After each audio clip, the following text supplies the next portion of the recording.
Monkeypox is a disease. It gives people a fever and a rash. The sick person gets red bumps on the skin. Monkeypox usually happens in Africa.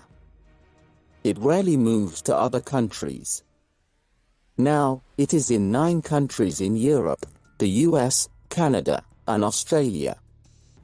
Experts don't know how the virus leaves Africa. Many patients are men. They are gay or bisexual. Experts say that monkeypox isn't very dangerous. Smallpox is a similar disease. It is more dangerous. We have a vaccine for it.